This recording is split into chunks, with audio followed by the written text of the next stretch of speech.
1992년에 한국 사회가 정말 떠들썩했던 사건이 있었죠? 아, 다미성교회 사건 말씀이시군요. 네, 맞아요. 그 신도 한 1,500명 정도가 특정 날짜 자정에 휴거된다. 그러니까 하늘로 올라간다. 이렇게 믿고 모였잖아요. 네, 기억납니다. 그 과정에서 나방 한 마리 날아오르니까 휴거된다 외쳤다는 그런 이야기도 있었고요. 그렇죠. 그만큼 어떤 집단적인 분위기가 강했다는 건데 결국 아무 일도 없었지만요. 이 사건을 보면 그 집단이라는 힘이 개인의 생각이나 행동에 얼마나 크게 영향을 미치는지 다시 한번 생각하게 되는 것 같아요. 안녕하세요. 여러분의 지적 여정을 함께하는 깊이 있는 탐구 시간입니다. 오늘은 바로 이 부분, 그러니까 우리도 모르는 사이에 우리의 생각과 행동을 만들어가는 그 보이지 않는 힘, 집단 역동에 대해 좀 깊이 파고들어 볼까 합니다. 네, 흥미로운 주제입니다. 왜 우리는 혼자 있을 때랑 또 여럿이 있을 때 다르게 행동하게 될까요? 그 질문에 대한 답을 정신건강의학과 전문의시면서 또 경영학 박사 학위도 가지신 이후경님의 책 그룹 다이나믹, 집단역동 심리학 여기서 좀 찾아보려고 합니다. 아, 이후경 박사님 책이군요. 저도 관심 있게 봤습니다. 이게 단순 이론 소개가 아니라 실제 우리 주변의 집단 현상을 잘 짚어주고 있죠. 맞습니다. 그래서 오늘 이후경 박사님의 통찰을 좀 빌려서요. 우리가 집단 속에서 왜 그렇게 남들 눈치를 보게 되는지, 이게 바로 동조죠. 네, 동조, 그리고 왜 권위 앞에서는 좀 약해지는지, 복종이요. 복종, 그렇죠. 또 어떨 땐 여럿이 있을 때 더 잘하게 되고, 이걸 사회적 촉진이라고 하죠. 네. 반대로 또 게을러지기도 하고요. 사회적 태만. 아, 무임승차 같은 거요? 네. 그리고 또 어떻게 특정 대상을 막 집단적으로 몰아가게 되는지, 마녀 사냥. 이것도 정말 중요한 문제죠. 그리고 마지막으로 여럿이 모여서 오히려 이상한 결정을 내리는 집단 사고랑 반대로 아주 놀라운 지혜를 발휘하는 집단지성까지. 이걸 다 한번 짚어보려고 합니다. 정말 다양한 측면이 있네요, 집단이라는 게. 그렇죠. 이게 왜 중요하냐면 가족이나 학교, 직장 아니면 요즘 많이 하시는 온라인 커뮤니티까지 여러분이 속한 모든 곳에서 사실 이런 역동들이 작용하고 있다는 거거든요. 맞아요. 이걸 이해하는 게 결국 우리 자신을 더 잘 알고 더 나은 관계, 더 나은 사회를 만드는 데 도움이 될 수 있겠죠? 네, 맞습니다. 자, 그럼 이휴경 박사님의 시선으로 이 흥미로운 세계 한번 같이 탐험해 보시죠. 자, 첫 번째 열쇠는 동조와 복종입니다. 우리가 끊임없이 그 집단에 좀 잘 어울리고 싶고 인정받고 싶은 마음이랑 또 내 생각, 내 소신을 지키고 싶은 마음 사이에서 줄다리기를 하잖아요. 네. 누구나 경험하는 갈등이죠. 그래서 사회심리학의 아주 고전적인 실험이죠. 솔로몬 애쉬의 선 길이 판단 실험. 이거 다들 한 번쯤은 들어보셨을 거예요. 아, 그 여러 선분 길이 비교하는 거요? 네. 다른 사람들이 일부러 틀린 답을 말하는데도 참가자의 70%가 그걸 따라했다는 결과. 이거 정말 충격적이었어요. 그렇죠. 명백히 답이 다른데도요. 이휴경 박사님은 책에서 이 애쉬 실험이 단순히 그냥 정보가 부족해서 남들 따라하는 차원을 넘어선다고 지적하시더라고요. 맞습니다. 핵심은 이유경 박사님이 규범적 동조라고 부르는 건데요. 이게 뭐냐면 틀린 줄 알면서도 따라하는 이유가 집단에서 혹시 쟤 좀 이상하다 이렇게 찍혀서 배척당할까 봐 두렵기 때문이라는 거죠. 배척에 대한 두려움 때문이군요. 네. 이후경 박사님은 이걸 아주 깊은 인간의 사회적 본능과 연결해서 보세요. 그러니까 생존을 위해서 집단에 속해야만 했던 아주 오래전부터 내려온 강력한 심리 기제라는 해석이죠. 와, 그렇게까지 연결될 수 있군요. 근데 여기서 흥미로운 점이 있어요. 책에서도 강조하는 부분인데 단 한 명이라도, 딱 한 명이라도 다른 의견을 내는 동맹군이 있으면 이 동조 압력이 확 약해진다는 겁니다. 정말요? 한 명만 있어도요? 네, 그 한 명이 꼭 정답을 말하지 않아도 돼요. 그냥 다른 의견을 제시하는 것만으로도 개인이 자기 목소리를 낼 용기를 얻게 되는 거죠. 뭐랄까, 만장일치의 환상이 깨지는 순간이랄까요?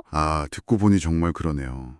우리 왜 길 가다가 누가 하늘 쳐다보면 나도 모르게 따라보게 되고 맞아요, 맞아요. 또 갑자기 사람들이 뛰면 이유도 모르고 같이 뛰잖아요. 물어보면 다들 뛰니까요, 이러고. 그쵸. 이유경 박사님은 이런 게 다 무의식적인 집단 동조의 예라고 설명하시더라고요. 그 성공학자 데니스 웨이들리가 성공 비결은 남들과 다르게 사는 것이라고 했다는데 이런 강력한 동조 압력 속에서 나만의 길을 간다는 게 참 쉽지 않겠다는 생각이 드네요. 그렇죠.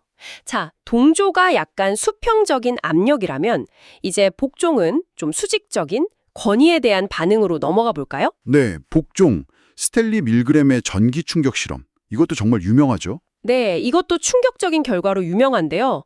이후경 박사님은 이 결과를 단순히 인간이 원래 악해서 그래 이렇게 볼 게 아니라 상황의 힘에 주목해야 한다고 강조하세요. 상황의 힘이요? 그 흰 가운 입은 연구원의 지시에 따라서 보이지 않는 상대방이 막 고통스러워 하는데도 치명적일 수 있는 수준까지 전기 충격을 계속 가했잖아요. 네. 심지어 상대방이 뭐 심장병 있다고 애원해도 그냥 지시를 따랐다고 하니까 정말 끔찍한 결과죠. 밀그램의 결론, 평범한 사람도 끔찍하게 해로운 과정의 주체가 될 수 있다. 이 말이 이후경 박사님 책에서는 더 무섭게 다가오더라고요. 그렇죠. 권위나 어떤 시스템 앞에서는 개인의 도덕적인 판단이 너무나 쉽게 무력화될 수 있다는 걸 보여주는 거죠. 정말 강력한 증거네요. 그리고 필립 짐바르도의 스탠퍼드 교도소 실험 역시 비슷한 맥락에서 볼 수 있습니다. 그 교도관 죄수역결 나눈 실험이요? 네. 이유경 박사님은 이 실험이 역할과 상황이라는 게 개인의 정체성까지도 흔들어 놓을 수 있다고 분석하세요. 정말 평범한 대학생들이었는데 교도관 역할, 죄수 역할을 맡자마자 놀랄 만큼 빠르게 그 역할에 몰입해서 실제처럼 행동했죠. 네.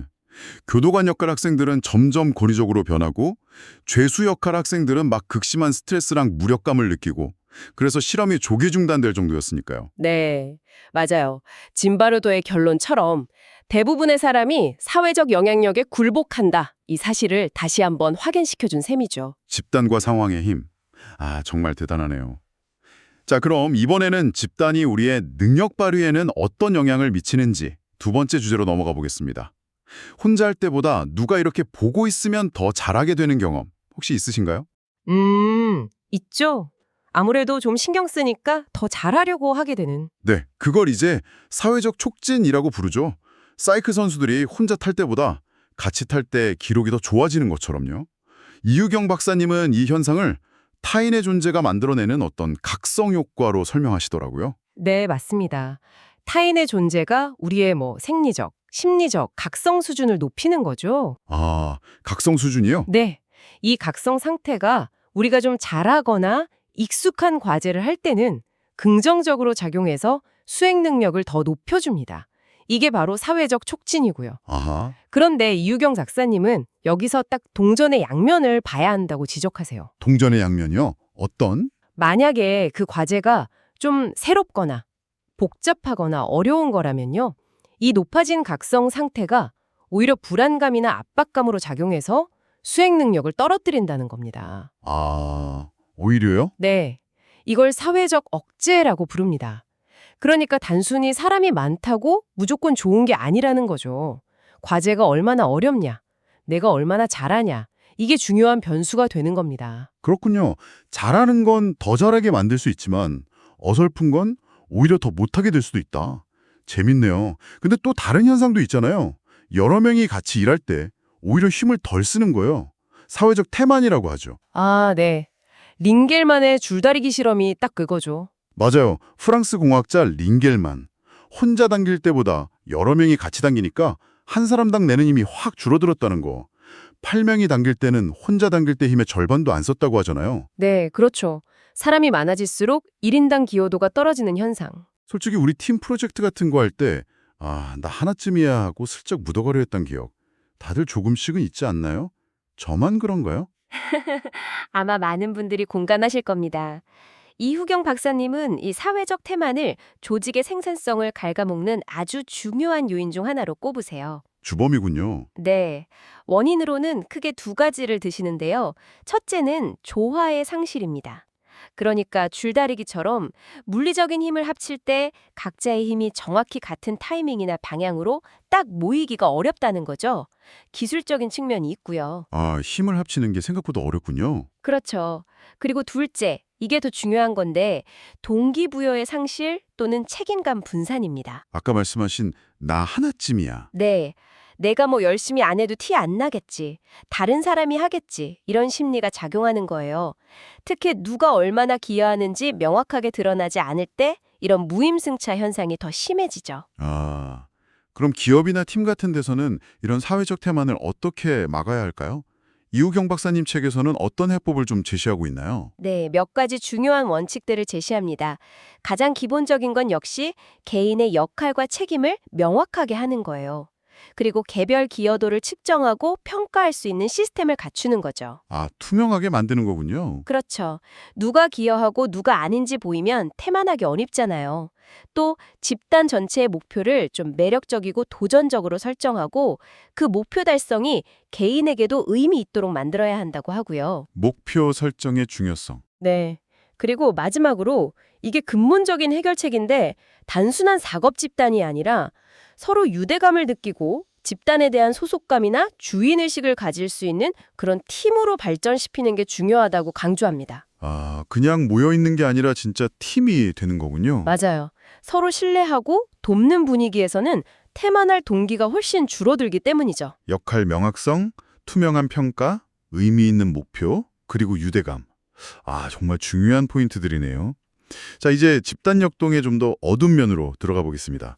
세 번째 주제는 바로 마녀 사냥입니다. 아, 마녀사냥. 네. 들으면 15세기 유럽의 그 광기 어린 종교 재판 이런 걸 떠올리기 쉽지만 이유경 박사님은 이 마녀 사냥의 심리적인 구조가 시대를 초월해서 현대 사회 곳곳에 숨어 있다고 경고하시더라고요. 그렇습니다. 마녀사냥의 핵심에는 희생양 만들기, 스케이프고우팅하고 사회 전염, 소셜 컨테이지언이라는 두 가지 심리 기제가 작동한다고 볼 수 있어요. 희생양 만들기랑 사회 전염이요. 좀 더 설명해 주실 수 있나요? 네. 희생양 만들기는 집단 안에 불안이나 불만, 공포 같은 부정적인 감정이 막 쌓일 때요. 그 원인을 합리적으로 찾아서 해결하려 하기보다는 특정 개인이나 집단에게 모든 책임을 뒤집어 씌워서 심리적인 안정을 찾으려는 그런 심리입니다. 아, 누군가에게 탓을 돌리는 거군요. 그렇죠. 그리고 사회 전염은 이런 분노나 비난의 감정 또는 어떤 특정 행동이 마치 바이러스처럼 집단 안에서 빠르게 퍼져나가는 현상을 말해요. 아, 감정이나 행동이 전염되는 거군요. 네. 예를 들면 괴테소설 젊은 베르테르의 슬픔 이후에 모방사살이 급증했던 베르테르 효과. 이것도 일종의 사회 전염으로 볼 수 있죠. 아, 그렇군요. 이유경 박사님은 현대사회의 마녀 사냥이 훨씬 더 교묘하고 광범위하게 나타난다고 지적하시던데요. 맞아요. 학교나 직장에서의 집단 따돌림, 즉 왕따가 아주 전형적인 예가 될 수 있고요. 가정 내에서도 부부 갈등의 책임을 특정 자녀에게 돌리는 경우도 있고요. 네. 특히 인터넷하고 소셜미디어는 그 익명성하고 빠른 전파력 때문에 현대판 마녀 사냥의 온상이 되고 있다는 지적이 많죠. 그렇죠. 예를 들어 황우석 박사 사태 때처럼 한때 막 영웅으로 칭송받던 사람도 확인되지 않은 정보나 비난 여론에 휩쓸려서 순식간에 나락으로 떨어지는 모습 우리 다 봤잖아요. 네, 안타까운 사례였죠. 이런 현상들을 보면서 혹시 나도 모르게 거기에 동조하거나 혹은 그냥 방관했던 적은 없는지 좀 돌아보게 되는 것 같아요. 여러분은 어떠신가요? 이우경 박사님이 특히 강조하는 부분이 있는데요. 이 마녀 사냥에 가담하는 사람들이 종종 자기 행동이 잘못됐다는 자각이나 죄책감을 거의 못 느낀다는 점입니다. 죄책감을 못 느낀다고요? 왜 그렇죠? 집단적인 관계에 휩쓸리게 되면 개인의 이성적인 판단 능력이 마비되는 거예요. 그리고 평소에 억눌려 있던 공격성이 정의라던가 다수의 의견이라는 가면을 쓰고 표출되는 거죠. 아, 무섭네요. 네.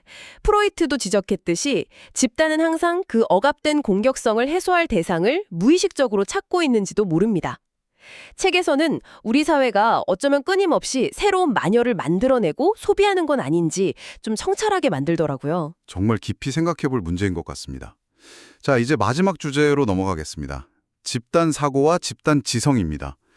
여러 사람이 머리를 맞대면 당연히 더 좋은 결정을 내릴 것 같잖아요? 네, 보통 그렇게 생각하죠. 근데 현실은 꼭 그렇지 않을 때가 많다는 거죠. 오히려 똑똑한 엘리트들이 모여서 정말 터무니없는 결정을 내리는 현상? 심리학자 어빙 제니스가 이걸 집단사고, 그룹싱크라고 불렀죠. 네, 집단 사고. 이우경 박사님은 이 집단사고의 위험성을 현대 조직이나 사회에 적용해서 아주 깊이 있게 다루고 계십니다. 집단 사고는 특히 응집력이 아주 강하고 외부로부터 좀 고립된 집단에서 발생하기 쉽다고 알려져 있습니다. 집단 안에 조화나 만장일치를 너무 중요하게 생각한 나머지 비판적인 의견을 내거나 다른 대안을 찾는 걸 스스로 막아버리는 거죠. 아, 반대 의견을 말하기 꺼려지는 분위기군요. 그렇죠. 우리처럼 이렇게 훌륭한 집단의 결정이 틀릴 리 없어 하는 식의 과도한 자신감이나 낙관주의에 빠지기 쉽고, 이유경 박사님은 책에서 특히 리더의 영향력이 너무 강하거나 반대 의견을 용납하지 않는 분위기가 집단 사고를 더 부추긴다고 지적합니다. 실패 가능성은 아예 무시하고 반대 의견은 그냥 묵살되는 거군요. 네, 암묵적으로든 노골적으로든 억압되는 거죠. 그 케네디 행정부 시절에 쿠바 피그스만 침공작전 실패가 집단 사고의 아주 대표적인 사례로 꼽히잖아요. 뭐 하버드 출신들, 정말 똑똑한 참모들이 모였는데도 작전의 비현실성에 대한 경고는 다 묵살되고 결국 처참하게 실패했죠. 네, 유명한 사례입니다. 이유경 박사님은 현대 사회에서는 인터넷 검색 알고리즘이나 소셜미디어의 필터 버블 현상 역시 집단 사고를 강화할 수 있다고 경고하시더라고요. 아, 필터 버블이요? 네, 비슷한 생각만 계속 접하다 보면 그게 세상의 전부인 것처럼 착각하게 되고 비판적으로 생각하는 능력이 약해질 수 있다는 거죠. 특정 루머 같은 게 검증도 없이 확산돼서 다수가 그냥 진실처럼 믿게 되는 현상도 이거랑 관련이 깊고요. 그렇군요. 특히 뭐 권력이나 여론의 눈치를 봐야 하는 상황에서는 개인의 소신 있는 목소리가 나오기 어렵고, 이러면 집단 사고의 위험은 더 커지겠죠. 그럼 이 함정을 어떻게 피할 수 있을까요? 이우경 박사님 책에서는 어떤 방법을 제안하나요? 네, 의도적으로 반대 의견을 제기하는 역할, 그러니까 소위 악마의 변호인, 데블스 애드보케이트를 지정하는 방법도 있고요. 아니면 익명으로 의견을 제시할 수 있는 통로를 만드는 것도 도움이 된다고 합니다. 아, 익명성이 오히려 도움이 될 수도 있군요. 네, 그리고 무엇보다 리더 스스로가 다양한 의견을 귀담아 듣고 비판을 장려하는 문화를 만드는 게 중요하다고 강조하고요. 여러분은 중요한 결정을 내릴 때 혹시 모를 이 집단 사고의 함정을 어떻게 경계하고 계신가요? 한번 생각해 보시면 좋겠네요. 하지만 집단적인 의사결정이 항상 나쁜 것만은 아니죠. 잘만 작동하면 개인의 능력을 훨씬 뛰어넘는 결과, 즉 집단지성, 컬렉티브 인텔리전스 또는 뭐 대중의 지혜라고 하는 걸 발휘할 수도 있잖아요. 작은 개미들이 모여서 거대한 집을 짓는 것처럼요. 맞습니다. 제임스 서로이키가 그의 책 대중의 지혜에서 이야기했듯이 특정 조건만 갖춰진다면, 그러니까 뭐 다양성, 독립성, 분산된 정보, 그리고 이걸 통합하는 메커니즘 같은 게 있다면 집단은 가장 뛰어난 전문가 개인보다 더 현명한 판단을 내릴 수 있다는 거죠. 네, 이우경 박사님 역시 집단지성의 가능성을 인정하면서 이걸 잘 발현시킬 수 있는 조건들을 탐구하고 계시고요. 네. 전문가의 깊이 있는 지식도 당연히 중요하지만 다양한 배경과 관점을 가진 사람들이 각자 독립적으로 판단하고 그 의견들을 효과적으로 모을 때 편견이나 오류를 줄이고 더 창의적이고 정확한 결론에 도달할 수 있다는 거죠. 위키피디아나 오픈소스 프로젝트 같은 게 집단지성의 성공 사례로 꼽히기도 하고요. 그렇군요. 결국 집단이 사고의 함정에 빠지느냐 아니면 지성의 보고가 되느냐는 그 집단의 운영 방식이나 문화에 달려 있다고 볼 수 있겠네요. 그렇죠. 어떻게 운영하느냐가 관건인 셈입니다. 오늘 저희는 이후경 박사님의 저서 그룹 다이나믹을 통해서 동조와 복종, 사회적 촉진과 태만, 마녀 사냥, 그리고 집단 사고와 집단 지성까지 우리를 둘러싼 집단 역동의 정말 다채로운 모습들을 탐구해봤습니다. 이게 알게 모르게 우리의 생각과 행동을 좌우하는 강력한 힘이라는 게 참 흥미로우면서도 때로는 좀 섬뜩하게 느껴지기도 하네요. 네. 여기서 이후경 박사님이 책 마지막 부분에 소개하신 흥미로운 일화가 하나 생각나는데요. 한번 들려드릴까요? 오, 네, 좋습니다. 기차 안에 어떤 남자가 아이 셋을 데리고 탔는데 아이들이 너무 시끄럽게 울고 떠드니까 계속 막내 엄더리를 때렸대요. 아, 그걸 보다 못한 어떤 할머니가 아니 당신 애 좀 그만 울려요. 계속 그러면 신고할 테니 하고 쏘아붙인 거죠. 네. 그러자 그 남자가 아주 지친 목소리로 이렇게 털어놓더랍니다. 할머니, 그러세요. 지금 제 아내는 죽어서 옆칸에 실려가고 있고 딸은 임신했는데 애 아빠도 모르고 집은 은행에 넘어가고 주머니엔 돈 한 푼 없습니다. 기차도 잘못 타서 엉뚱한 데로 가고 있고 아들놈은 제 모자를 창밖으로 던졌고 막내는 제 옷에 오줌까지 쌌어요. 제 인생이 이보다 더 나쁠 수 있을까요? 와, 정말 최악의 상황이네요. 그렇죠. 이 이야기가 뭘 시사할까요? 이hu경 박사님은 이걸 통해서 개인이 어떤 극단적인 혼란이나 위기 상황에 처했을 때는 집단의 규범이나 압력, 타인의 시선 같은 이런 사회적 역동이 무의미해질 수도 있다는 걸 해석하세요. 아, 그런 상황에서는 남들 눈치 볼 겨를이 없다는 거군요. 네. 즉, 집단 역동이라는 것은 어느 정도 예측 가능하고 안정된 규칙, 그러니까 게임의 룰이 존재하는 사회 시스템 안에서 의미를 갖는다는 거죠. 사회 전체가 극심한 혼란에 빠지면 합리적인 역동 대신에 더 원초적인 힘의 논리가 지배하게 될 수도 있고요. 그래서 건강한 집단 규칙과 문화를 유지하는 게 중요하다는 말씀이시죠? 그렇군요. 중국 사상가 장자의 발밟기이라도 비슷한 맥락에서 이후경 박사님이 인용하시던데요. 아, 네. 그것도 흥미롭죠.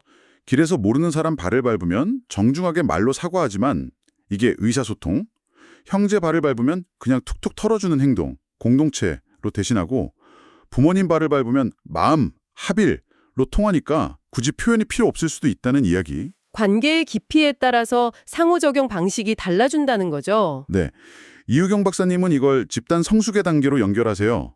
단순한 정보 교환, 즉 의사소통 단계를 넘어서 공동의 목표와 행동을 공유하는 공동체, 커뮤니언. 더 나아가서 깊은 신뢰와 이해로 하나가 되는 합일, 유니언의 단계로 나아갈 수 있다는 겁니다. 네, 아주 의미 있는 구분이라고 생각합니다. 그리고 최신 게임 이론, 오먼과 셀링의 연구를 인용하면서 이후경 박사님은 가장 성숙한 집단의 모습을 제시하기도 합니다. 가장 성숙한 집단은 어떤 모습인가요? 게임의 규칙이 모든 참여자에게 투명하게 공개되고 모든 정보가 공유될 때, 그때는 더 이상 상대를 속이거나 눈치 볼 필요가 없는 소모적인 갈등이 사라진 상태라는 거죠.